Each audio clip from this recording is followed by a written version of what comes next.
하나님 아버지께서 오늘 우리에게 주신 말씀은 창세기 5장 1절 2절 말씀입니다.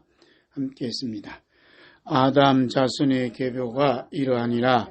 하나님이 사람을 창조하실 때에 하나님의 형상대로 지으시되 남자와 여자를 창조하셨고 그들이 창조되던 날에 하나님이 그들에게 복을 주시고 그들의 이름을 사람이라 일컬으셨더라. 아멘.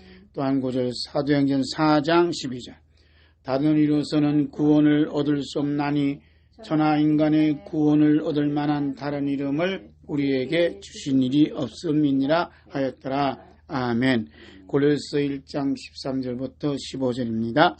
그가 우리를 흑암의 권세에서 건져내사 그의 사랑의 아들의 나라로 옮기셨으니 그 아들 안에서 우리가 구속고 죄 사함을 얻었도다. 그는 보이지 아니하시는 하나님의 형상이요 모든 창조물보다 먼저 나신 자니. 아멘. 오늘 하나님 아버지 앞에서 은혜 받고자 말씀은 하나님의 형상과 이름과 피입니다. 성경은 하나님의 형상이란 말씀으로 시작합니다. 하나님의 형상 중심에는 하나님의 기쁨이요 하나님의 사랑이 있습니다. 우리 창세기 1장 26절부터 읽습니다. 하나님이 가라사대 우리의 형상을 따라 우리의 모양대로 우리가 사람을 만들고 그로 바다의 고기와 공중의 새와 육축과 온 땅과 땅에 기는 모든 것을 다스리게 하자 하시고 하나님이 자기 형상 곧 하나님 형상대로 사람을 창조하시되 남자와 여자를 창조하시고 하나님이 그들에게 복을 주시며 그들에게 이르시되 생육하고 번성하여 땅에 충만하라. 땅을 정복하라. 바다의 고기와 공중의 새와 땅에 움직이는 모든 생물을 다스리라 하시니라. 아멘. 하나님께서 하나님 형상대로 사람을 창조하셨을 때 남자와 여자를 창조하시고 얼마나 기뻐하고 얼마나 사랑스러웠을까 하는 믿음을 갖게 됩니다. 왜냐하면 우리도 자녀를 낳게 되면 엄마 닮았다, 아빠 닮았다 하면 애기 엄마 아빠들이 그렇게 좋아하듯 하나님은 몇십 배, 몇만 배로 더 기뻐하시고 좋아하셨으리라고 봅니다. 첫째, 하나님 형상과 인간의 형상입니다. 오늘 본문 말씀에도 아담의 자손의 계보가 이러하니라. 하나님이 사람을 창조하실 때에 하나님의 형상대로 지으시되 남자와 여자를 창조하셨고 그들이 창조되던 날에 하나님이 그들에게 복을 주시고 그들의 이름을 사람이라 일컬으셨더라. 아멘. 창세기 5장에서 하나님의 형상을 말씀하신 것은 죄 짓고 난 이후에 인간 세계에 변화된 모습을 설명하기 위해서입니다. 우리 인간은 하나님 형상대로 지음받은 하나님의 사랑이요 하나님의 기쁨이었지만 죄가 들어오고 난 뒤부터는 하나님의 형상은 사라지고 인간의 형상의 세계가 되었습니다. 그 말씀이 창세기 5장 3절입니다. 아담이 130세에 자기 모양 곧 자기 형상과 같은 아들을 낳아 이름을 셋이라 하였고. 아멘. 이렇게 아담의 형상 곧 인간의 형상이 이 세상에 몰고 온 것은 무엇입니까? 그것은 창세기 5장 4절 5절에서 말씀하고 있습니다. 함께 있습니다. 아담이 셋을 낳은 후 800년을 지내며 자녀를 낳았으며 그가 930세를 향수하고 죽었더라. 뭐 했더라 그래요? 죽었더라. 인간의 형상이 몰고 온 것은 죽음이었습니다.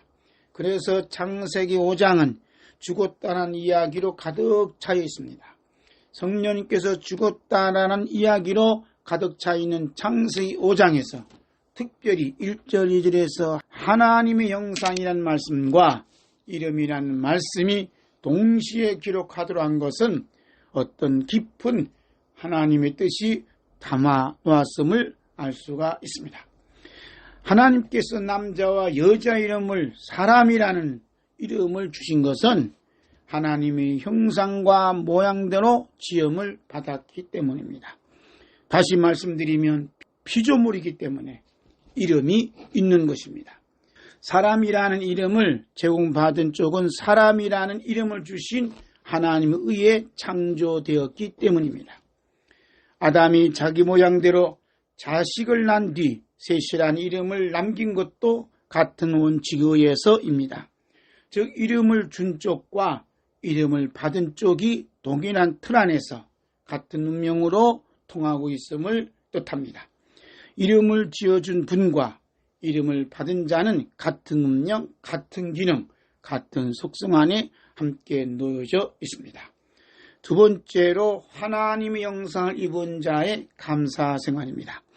창세기 1장에서 보면 하나님의 형상대로 지음받은 사람이 다른 피조물들과의 차이나는 유일무이한 속성이 나열되고 있습니다. 다른 피조물들은 하나님의 형상대로 지음받지 못했다는 점을 감안하면 이 말씀이 지닌 의미가 보다 선명해집니다. 그 말씀이 창세기 1장 27절부터 봅니다. 하나님이 자기 형상 곧 하나님 형상대로 사람을 창조하시되 남자와 여자를 창조하시고 하나님이 그들에게 복을 주시며 그들에게 이르시되 생육하고 번성하여 땅에 충만하라. 땅을 정복하라. 바다의 고기와 공중의 새와 땅에 움직이는 모든 생물을 다스리라 하시니라. 하나님이 가라사대 내가 온 지면에 씨 맺는 모든 채소와 씨 가진 열매 맺는 모든 나무를 너희에게 주노니 너희 식물이 되리라. 또 땅의 모든 짐승과 공중의 모든 새와 생명이 있어 땅에 기는 모든 것에게는 내가 모든 푸른 풀을 식물로 주노라 하시니 그대로 되니라. 아멘. 하나님께서 남자와 여자를 창조하신 후에 땅에 충만하라. 땅을 정복하라. 모든 생물 다스리라. 모든 나무를 너에게 주노니 너희 식물이 되리라. 라고 말씀을 합니다. 내가 모든 풀을 주노라고 말씀하시면서 땅값을 요구하거나 모든 생명의 값을 요구하시지 아니했습니다. 여러분, 그 이유가 무엇입니까? 하나님의 형상대로 지음을 받았기 때문입니다.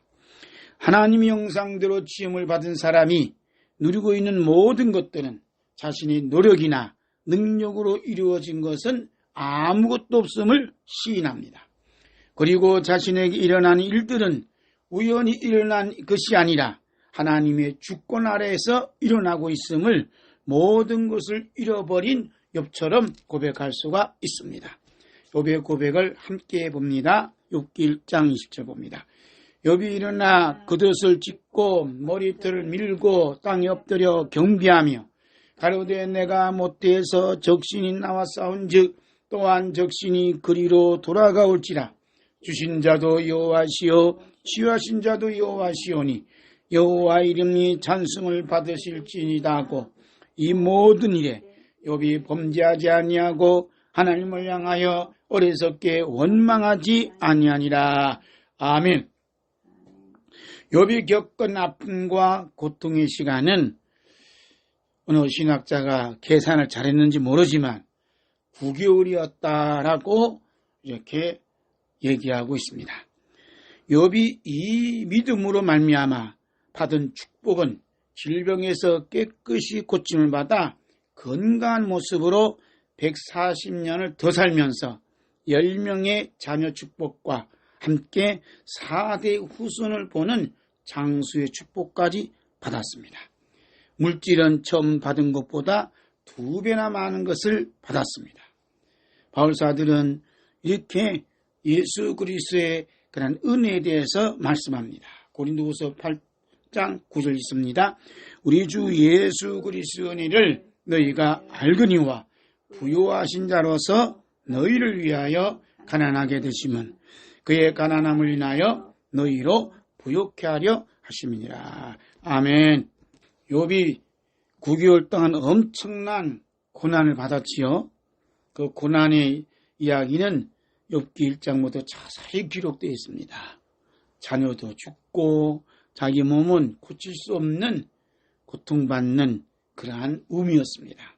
그러나 주신 자도 여호와시요 취하신 자도 여호와시라는 이 말씀 앞에 그리고 여호와 이름이 찬송받으실지어다라고 영광을 돌렸습니다. 그러면서 이 모든 일에 욥이 범죄하지 아니했다라고 해요. 입술로 범죄하지 아니했다. 오직 하나님의 주권을 끝까지 믿었던 욥은 하나님 주시는 엄청난 은혜를 받았어요. 바울사도 고백한 것처럼 우리 주 예수 그리스도의 은혜를 너희가 알거니와 부유하신 자로서 너희를 위하여 가난하게 되심은 그의 가난함을 인하여 너희로 부욕해 하려 하심이니라. 아멘. 하나님의 형상대로 지음을 받은 사람은 오직 하나님께서 자신에게 주신 것을 받아 누리고 있음을 감사하고 찬양하고 노래하고 있습니다. 시인은 하나님의 형상을 입은 의인의 삶이 감사로 시작하고 감사로 마치는 삶인 것을 시로 이렇게 표현했습니다. 그 말씀이 시편 92편 1절부터입니다. 함께 있습니다.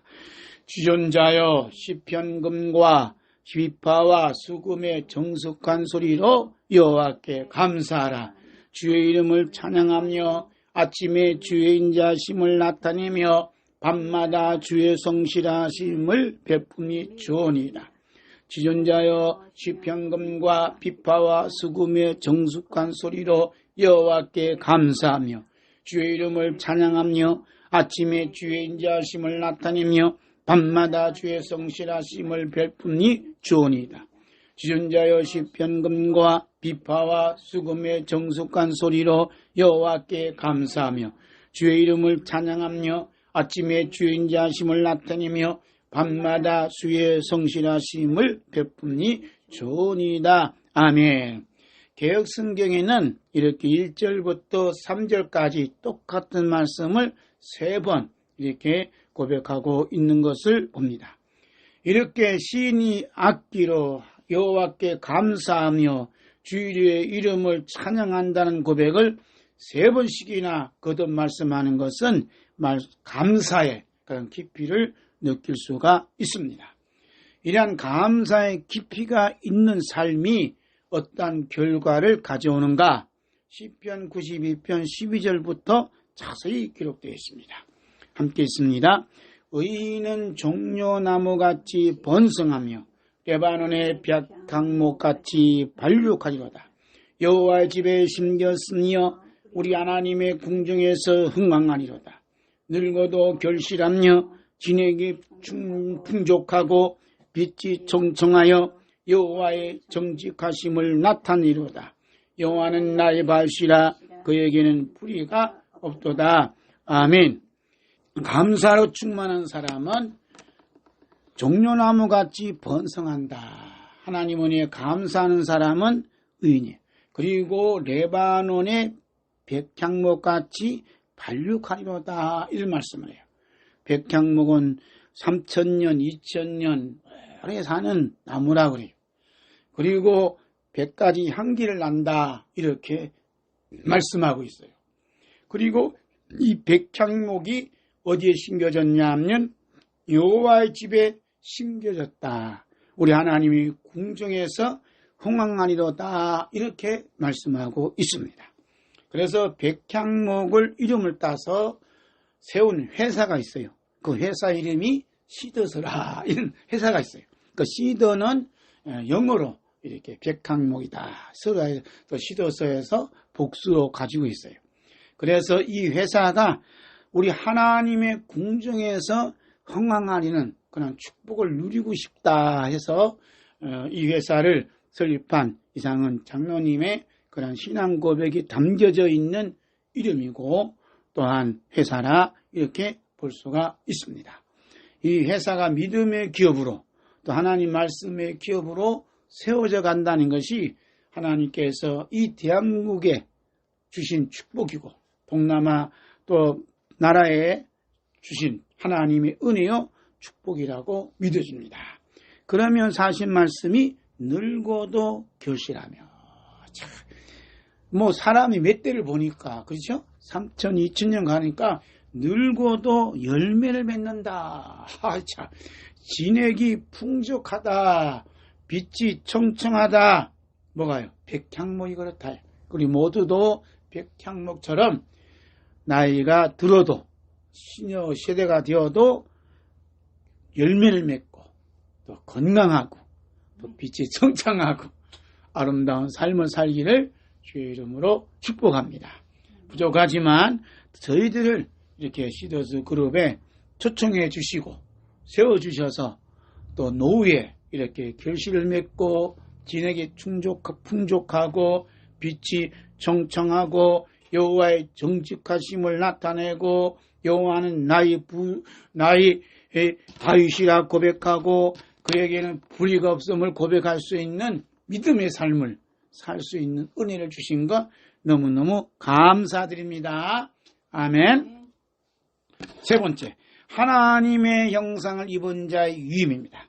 하나님께서 자신의 형상과 모양대로 지음을 받은 아담에게 이름을 짓는 일을 위임하셨습니다. 한번 볼까요? 창세기 2장 19절.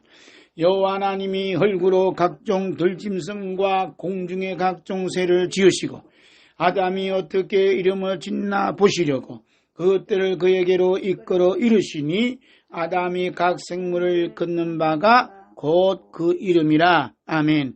하나님이 아담에게 각 생물에게 이름을 짓는 것을 맡긴 것은 하나님의 형상대로 지음을 받았기 때문입니다. 하나님께서 자신의 형상대로 지음받은 아담에게 각 생물에게 이름 짓도록 하신 것은 이름을 지어준 아담에게 이름 지음받는 대상을 다스리도록 하는 권한까지 주셨습니다. 즉 이름 지음받은 것은 자신에게 이름을 지어준 주체를 위하여 살아갈 수밖에 없습니다. 하나님의 형상대로 지음받은 인간은 하나님을 대신하여 이 세상을 다스립니다. 사람이란 이름을 하나님으로부터 지음받았기 때문에 그 이름에 합당하게 살 의무와 책임이 있는 것입니다. 아담은 하나님의 이름 짓는 위임을 받아 또 하나의 이름을 짓게 된 은혜를 받게 됩니다. 그 이름은 여자입니다. 이 여자란 이름은 남자를 염두에 둔 그러한 이름입니다. 함께 볼까요? 창세기 2장 23절.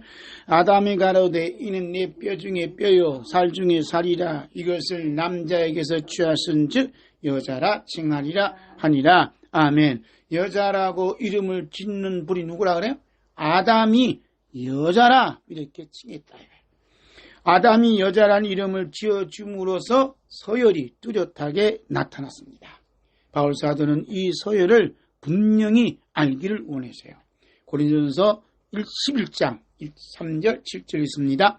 그러나 나는 너희가 알기를 원하노니 각 남자의 머리는 그리스도요 여자의 머리는 남자요 그리스도의 머리는 하나님이시라. 남자는 하나님의 형상과 영광이니 그 머리에 마땅히 쓰지 않거니와 여자는 남자의 영광이니라. 아멘. 그런데 아담과 하와가 죄를 짓고 난 뒤에 죽음이 찾아오게 된 것입니다. 하나님께서 영원토록 살아야 할 하나님의 형상대로 지음받은 인간에게 죽음이 찾아올 것을 통보했어요. 그 말씀이 창세기 3장 19절입니다. 내가 얼굴에 땀을 흘려야 식물을 먹고 필경은 흙으로 돌아가리니 그 속에서 내가 취함을 입었습니다. 너는 흙이니 흙으로 돌아갈 것이니라 하시니라. 하나님께서 이렇게 아담에게 죽음을 통보하시기 전에 여자의 후손을 통해 창조 회복의 길을 마련해 주셨습니다. 새로운 창조 사역은 이제는 남자가 아니라 여자를 통해서 직접 주어집니다. 창세기 3장 15절 있습니다.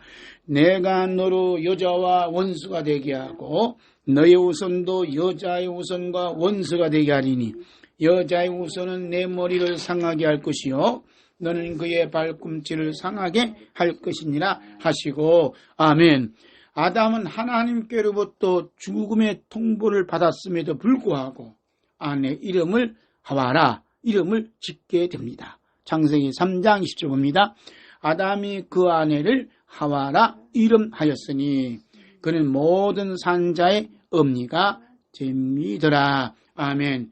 아담이 여자라는 이름 대신에 하와, 즉 생명이라고 이름을 바꾸어 부르는 것은 하나님 아버지의 가르침을 받았기 때문입니다. 왜냐하면 하나님께서 여자의 후손이 원수의 머리를 상하게 되므로 대반전이 일어나 죽은 생명들을 살리기 때문입니다. 네 번째로 여호와 이름을 부르는 자들 봅니다. 생명이라는 새로운 이름이 남자가 아닌 여자의 후손으로 출현하게 됩니다. 창세기 4장 26절 말씀 보면 셋도 아들을 낳고 그 이름을 에노스라 하였으며 그때 사람들이 비로소 여호와 이름을 불렀더라. 어떻게 했다고요? 사람들이 비로소 여호와 이름을 불렀더라. 죽음의 세계로 끝나는 줄 알았는데 여호와 이름을 부르는 사람이 나타났다는 것은 아담과 아담의 후손으로 역사가 주도해 나가는 것이 아니라 하나님의 생명인 하와의 관계에서 이루어지기 때문입니다. 아담이 그 아내 하와와 동침함에 하와가 잉태하여 가인을 낳고 이르되 내가 여호와로 말미암아 득남하였다 하니라. 아멘. 분명 하와와 동침한 것은 아담입니다. 그러나 아기를 낳고 난 뒤에 여자인 하와가 하는 말이 뭐라 했죠? 내가 여호와로 말미암아 득남하였다라고 고백해요. 이 엄청난 역사예요. 엄청난 역사예요. 창세기 3장 15절에 나오는 여자의 후손은 딸이 아니라 구체적인 남자 아기인 아들임을 분명히 기록하고 있습니다. 하지만 실제로 아담의 후손들은 죽었더라고만 8번 정도 반복될 뿐입니다. 그래서 창세기 5장 보면 5절, 8절 쭉 기록되어 있지요. 아담이 낳은 아들들 이름은 종국에는 생명과 무관하게 죽음으로 끝을 맺고 있습니다. 사람들이 여호와 이름을 부른다는 것은 하나님이 내려주신 그 약속이 그 이름을 부르는 자를 통해서 성취되길 원한다는 데서 비롯됩니다. 실제로 에녹 같은 이는 죽음을 보지 않고 세상을 떠나갔습니다. 이러한 사실은 가인의 노선에서 일어난 일이 아니라 죽은 아벨을 대신하여 주어진 핏줄인 셋의 노선을 통해서 나타나고 있습니다. 그들은 여호와 이름을 부르는 자들입니다. 여호와 이름을 부르는 자들은 하나님과 동행한 자들입니다. 에녹이 죽음을 보지 않고 세상에서 벗어날 수 있었던 것은 늘 여호와 이름을 부르며 하나님과 동행했기 때문입니다. 그래서 창세기 5장 24절 볼까요? 에녹이 하나님과 동행하더니 하나님이 그를 데려가심으로 세상에 있지 아니하였더라. 아멘. 노아가 홍수 심판에서 구원받은 것도 하나님의 이름을 부르며 하나님과 동행하였기 때문입니다. 창세기 6장 9절입니다. 노아의 사적은 이러하니라. 노아는 의인이요 당세의 완전한 자라. 그가 하나님과 동행하였으며. 아멘. 만일 여호와의 이름을 부르지 않게 되면 하나님과 동행할 수도 없습니다. 하나님과 동행하지 않았다면 어떻게 되겠어요? 하나님이 동행해 주지 않았다면 어떻게 되겠어요? 창세기 6장 3절입니다. 함께 보겠어요. 여호와께서 가라사대 나의 신이 영원히 사람과 함께 하지 아니하리니 이는 그들이 육체가 됨이라. 그러나 그들의 날은 120년이 되리라 하시니라. 아멘. 하나님께서 사람과 함께 아니하시겠다는 이유는 그들이 육체가 되기 때문이라 이렇게 말씀해요. 여기서 육체라는 것은 죄 속에서 만들어진 몸들을 말합니다. 하나님께서 그들을 땅 위에서 소멸시킴으로 새로운 하나님의 형상을 창조하신 것입니다. 즉 심판을 통한 새 창조가 이루어집니다. 그렇게 해서 생겨난 인간은 하나님의 약속의 은혜가 담아있는 하나님의 형상이 되는 것입니다. 다섯 번째로 인간 세계에 첨가된 새로운 이름입니다. 하나님의 약속의 은혜가 담아있는 하나님의 영상을 이루는 역사가 아브라함을 통해서 펼쳐집니다. 그 말씀이 창세기 12장 1절부터 옵니다. 여호와께서 아브라함에게 이르시되 너는 너의 본토 친척 아비 집을 떠나 내가 내게 지시할 땅으로 가라. 내가 너로 큰 민족을 이루고 내게 복을 주어 내 이름을 창대케 하리니 너는 복의 근원이 될지라. 너를 축복하는 자에게는 내가 복을 내리고 너를 저주하는 자에게는 내가 저주하리니 땅의 모든 족속이 너를 인하여 복을 얻을 것이니라 하신지라. 아멘. 복이라는 것은 창세기 1장에서 창조 완성을 위하여 주어진 것입니다. 즉 창조 상태가 완벽할 때 그 완벽한 상태를 팽창시켜서 온 우주에 차고 넘치게 하기 위해서 부과한 힘이 뭐냐 하면 복이 되는 겁니다. 그런데 그 복을 아브라함을 통해서 부어주시겠다는 것입니다. 얼마나 놀라운 일이에요. 하나님께서 이 세계에 새로운 이름에 의한 새로운 약속의 시대가 도래하도록 역사하였습니다. 누구든지 아브라함의 이름을 축복하는 자에게는 뭘 준다 그래요? 복을 주신다는 거예요. 그러나 아브라함의 이름을 무시하거나 저주하는 자에게 저주가 부어진다. 그럼 이러한 아브라함의 약속의 본질은 누가 들어있습니까? 그 말씀이 창세기 15장 10절이에요. 아브라함이 그 모든 것을 취하여 그 중간을 쪼개고 그 쪼갠 것을 마주 대하여 놓고 그 새는 쪼개지 아니하였으며. 창세기 15장 17절 해가 져서 둘 때 연기 나는 풀무가 보이며 타는 횃불이 쪼갠 고기 사이로 지나더라.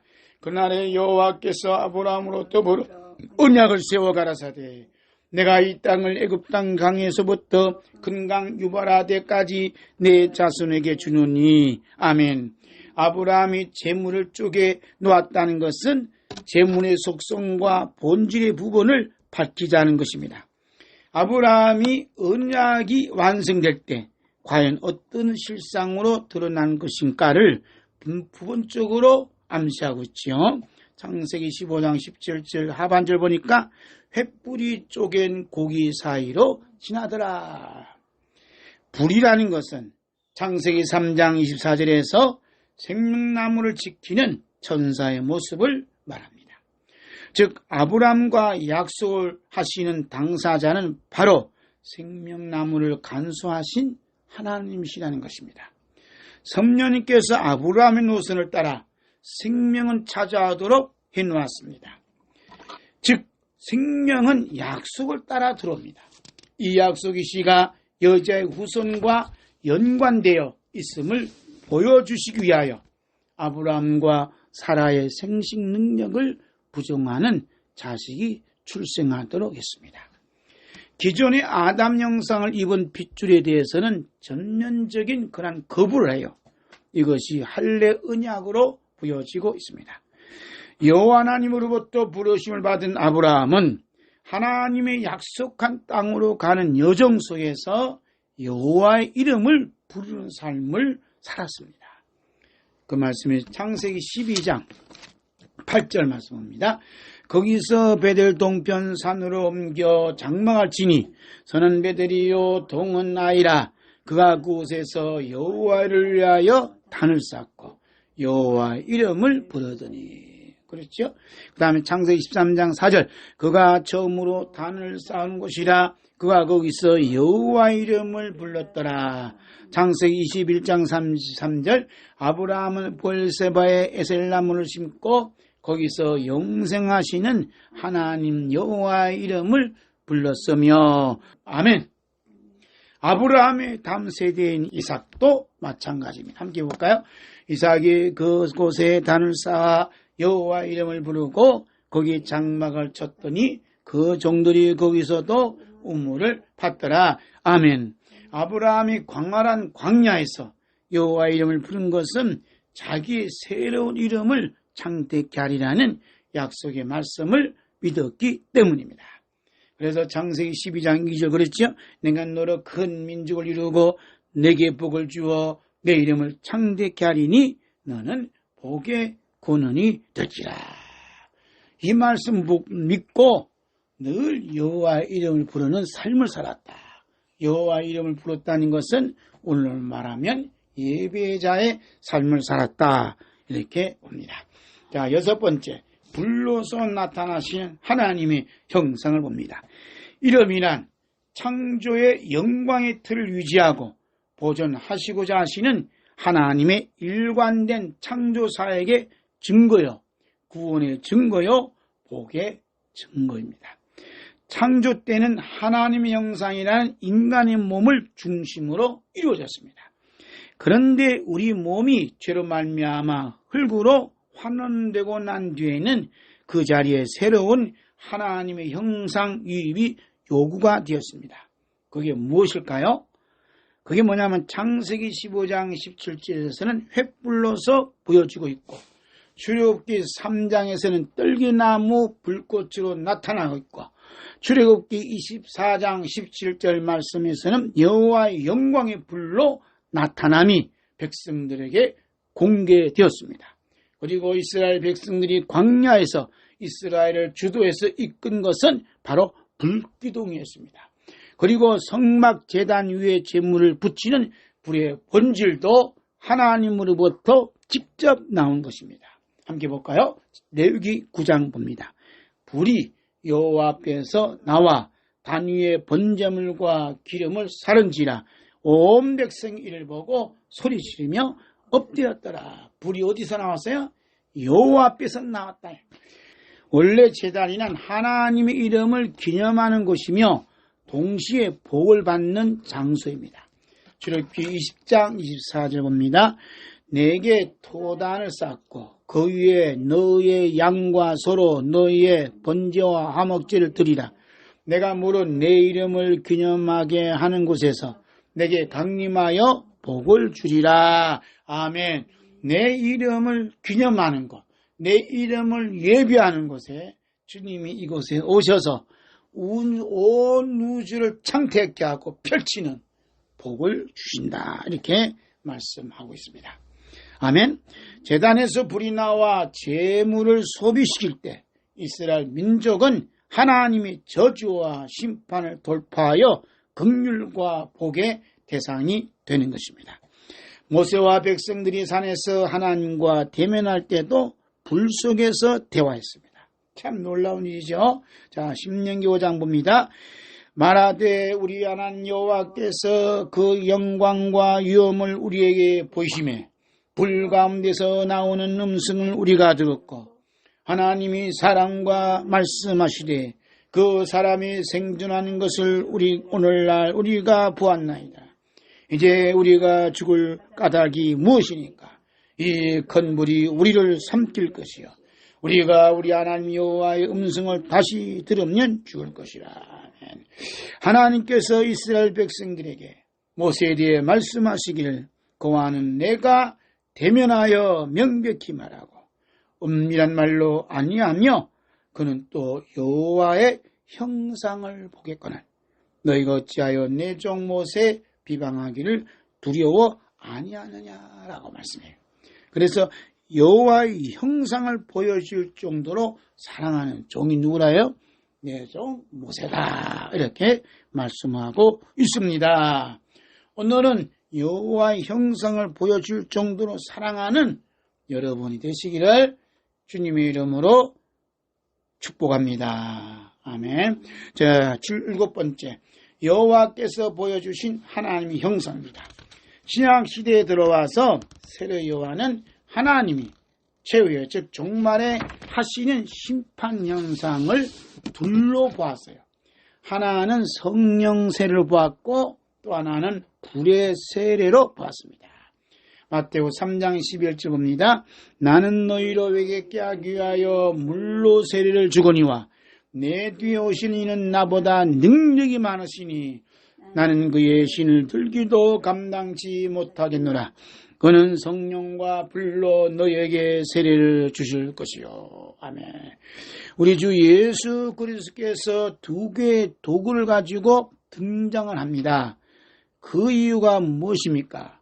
심판하고 난 뒤에 처음 창조의 틀에서 새 창조에 나서려고 하시기 때문입니다.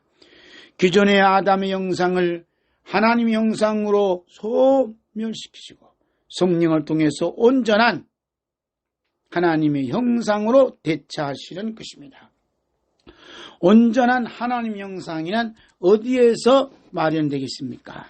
이미 온전한 불세례를 받은 아담의 형상 속에 참으로 하나님의 심판의 의지가 담기게 됩니다.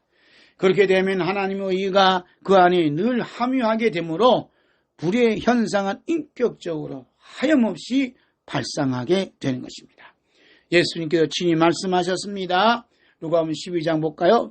내가 불을 땅에 던지러 왔노니 이 불이 이미 붙었으면 내가 무엇을 하리요? 나는 받을 세례가 있으니 그 이르기까지 나의 답답함이 어떠하겠느냐. 아멘.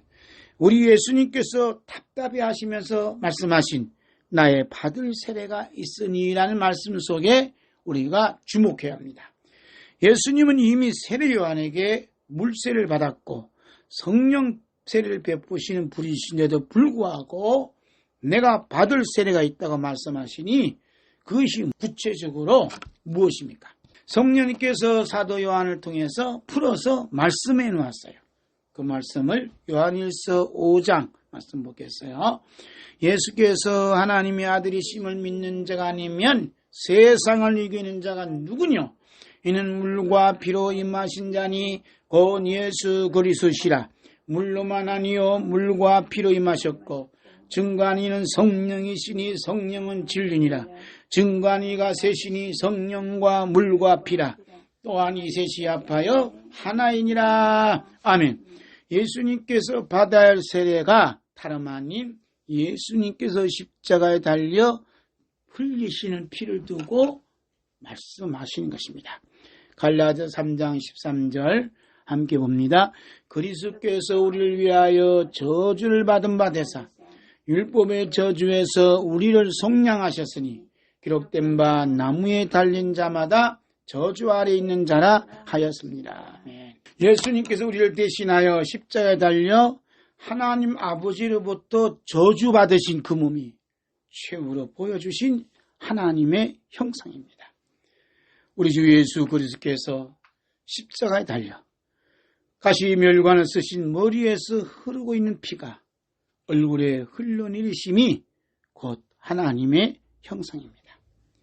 우리 주 예수 그리스도께서 우리를 대신하여 십자가에 달려 가시멸관을 쓰신 머리에서 흐른 피가 얼굴을 씻어내리는 것은 우리 인간의 형상을 씻어내고 하나님의 형상으로 거듭나도록 하시기 위함이었습니다. 우리 주 예수 그리스도께서 물세례와 성령세례와 불세례를 받으심으로 하나님의 형상을 우리 안에 이루도록 하셨습니다. 따라서 우리 주 예수 그리스도의 이름을 부른 자에게 성령 세례가 주어지게 되면 하나님의 심판의 의지와 사랑의 의지가 가득 함유된 하나님의 형상대로 재창조되는 것입니다. 그래서 사도행전 2장 3절에서 오순절 날 불의 혀 같은 모습으로 성령이 나타났다고 했습니다. 성령이 나타나심이 인간의 신체 구조의 일부의 형태로 등장하면서 불의 모습을 띈다는 것은 처음 창조 때의 중간 매체로서 하나님의 형상의 틀을 계속 고수하시는 채로 세상을 심판하시겠다는 의지를 드러내신 것입니다. 동시에 그 창조의 틀 안에서 새 창조를 시도하여 안식의 완성을 실현하시겠다는 목적도 드러내신 것입니다. 그런데 이러한 하나님의 형상의 신체적 형식 표현에 이름이 결부되면서 특별한 인물로 등장하게 됩니다. 여덟 번째 하나님 형상이냐 짐승의 형상이냐의 영적 전쟁입니다. 신약에 와서 하나님이 이름을 가졌다는 것은 같은 인간이 되셨다는 뜻입니다. 예수님께서 다른 인간들이 이름을 각자 지니고 있는 세계에서 나름대로 인간의 이름을 가지셨습니다. 그러나 예수님의 이름은 다른 인간의 이름과는 전혀 다른 이름입니다. 우리 사도행전 4장 12절 말씀 봅니다. 다른 이로서는 구원을 얻을 수 없나니 천하 인간의 구원을 얻을 만한 다른 이름을 우리에게 주신 일이 없음이니라 하였더라. 아멘. 이 세상에서 구원받을 이름을 준 적이 없고 오직 나사렛 예수 이름만 구원을 주시는 주의 이름이 됩니다. 여러분, 다른 이름은 왜 구원의 매개체가 되지 못할까요? 그것은 그들은 죄인이기 때문입니다. 그들은 십자가에 죽을 자격이 없는 사람이기 때문입니다. 하나님이 새 이름을 따로 마련할 정도로 그들의 이름으로는 하나님의 형상으로 재구시를 못하기 때문입니다. 그래서 요한계시록 2장 17절 말씀 보면 함께 읽습니다. 귀 있는 자는 성령이 교회들에게 하시는 말씀을 들을지어다. 이기는 그에게는 내가 감추었던 만나를 주고 또 흰돌을 줄 터인데 그들 위에 새 이름을 기록한 것이 나니 받는 자밖에는 그 이름을 알 사람이 없느니라. 아멘. 그래서 하나님은 그들의 죄악의 깊이를 인식하고 무능을 폭로하기 위해서 인간의 이름을 가지고 인간 세계에 들어오셨습니다. 만약 여러분께서 예수님의 이름을 믿고 따른다면 여러분의 이름도 하늘나라 생명책에 기록될 것입니다. 함께 누가복음 10장 20절 봅니다. 그러나 귀신들이 너에게 항복하는 것으로 기뻐하지 말고 너희 이름이 하늘에 기록된 것으로 기뻐하라 하시니라. 아멘. 주 예수 그리스도의 이름을 믿고 예수님을 따르는 자들로서 하늘의 이름이 기록된 자는 이미 하늘에 속한 자의 형상을 입은 자들입니다. 우리 고린도전서 15장 45절서부터 봅니다. 기록된 바 첫 사람 아담은 산영이 되었담과 같이 마지막 아담은 살려주는 영이 되었나니 그러나 먼저는 신령한 자가 아니요 육 있는 자요 그 다음에 신령한 자니라. 첫사람은 땅에서 났으니 흙에 속한 자이거니와 둘째 사람은 하늘에서 나셨느니라. 무릇 흙에 속한 자는 저 흙에 속한 자들과 같고 무릇 하늘에 속한 자는 저 하늘에 속한 자들과 같으니 우리가 흙에 속한 자의 형상을 입은 것 같이 또한 하늘에 속한 자의 형상을 입으리라. 아멘. 우리 주 예수 그리스도는 하나님의 형상입니다. 자, 고린도후서 4장 4절 말씀입니다. 그 중에 이 세상 신이 믿지 아니한 자들의 마음을 혼미케 하여 그리스도 형상의 복음의 광채가 비치지 못하게 함이니 그리스도는 하나님의 형상이니라. 아멘. 그 다음에 골로새 1장 15절 그는 보이지 아니하시는 하나님 형상이요 모든 창조물보다 먼저 나신 자니. 아멘. 하나님께서 그 아들의 형상을 입을 자들을 미리 정하셨다. 이렇게 말씀하셨어요. 자, 로마서 8장에 말씀입니다. 하나님께서 미리 아신 자들로 또한 그 아들의 형상을 본받게 하기 위하여 미리 정하셨으니 이는 그로 많은 형제 중에서 맏아들이 되게 하려 하심이니라. 아멘. 하나님께서 우리 주 예수 그리스도를 십자가에 못 박게 하시고 피를 흘리도록 하시면서까지 하나님의 형상을 기어이 새 창조해야 하는 이유는 그래야 처음 창조의 영광이 유지되기 때문입니다. 바울사들이 이런 하나님의 깊은 뜻을 깨닫고 성도들 안에 아들의 형상 곧 그리스도의 형상을 이루도록 해산하는 수고를 한다고 고백하고 있습니다. 갈라디아 4장 19절 있습니다. 나의 자녀들아 너희 속에 그리스도의 형상이 이루기까지 다시 너희를 위하여 해산하는 수고를 하노니. 아멘. 우리 주 예수 그리스도께서 십자가에 못 박히시고 머리에 가시멸관을 쓰시고 지옥의 고통을 겪으시면서 피를 흘리신 것은 흙에 속한 자의 형상을 깨뜨리시고 그리스도 형상 곧 하나님 형상을 입도록 하시기 위함이었습니다. 우리 주 예수 그리스도의 피로 이루신 하나님 형상으로서의 예수님의 얼굴, 그것은 바로 인간이 되셨던 예수님의 이름입니다. 마지막 영적 전쟁은 우리 이마에 짐승 이름을 기록하느냐, 어린 양의 이름, 하나님 아버지의 이름을 기록하느냐입니다. 즉 짐승의 형상을 입느냐, 하나님의 형상을 입느냐, 그리스도의 형상을 입느냐의 영적 전쟁입니다. 짐승의 형상을 입은 자의 종말은 어떠합니까? 우리 함께 요한계시록 14장 9절 말씀 보겠습니다.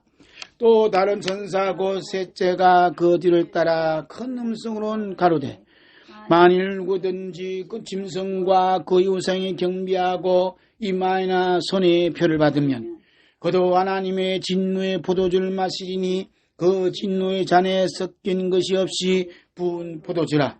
거룩한 천사들 앞과 어린 양 앞에서 불과 유황으로 고난을 받으리니 그 고난의 연기가 세세대로 올라가리로다.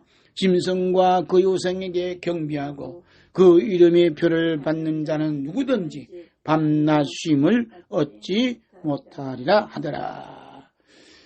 짐승의 형상을 입는 게, 짐승표를 받는 게, 짐승의 이름을 이마에 기록하는 것이 얼마나 무서운지 몰라요. 불과 유황으로 고난을 받는다. 세세토록 밤낮 쉼을 얻지 못한다. 무서운 거예요. 그러면 짐승의 이를 표받고 이마에 짐승의 표를 받고 하는 짐승의 형상을 입는 것이 뭐냐 이거예요. 그게 뭘까요? 그게 뭐냐 하면 내 것이다. 내 것. 내 힘으로 내 것으로 살아간다는 교만이 이 짐승 형상의 대표적인 모습이에요. 그럼 우리 주 예수 그리스도의 십자가에서 흘리신 피로 말미암아 하나님의 형상을 입은 자의 종말과 그들의 삶이 어떠합니까? 함께 볼까요?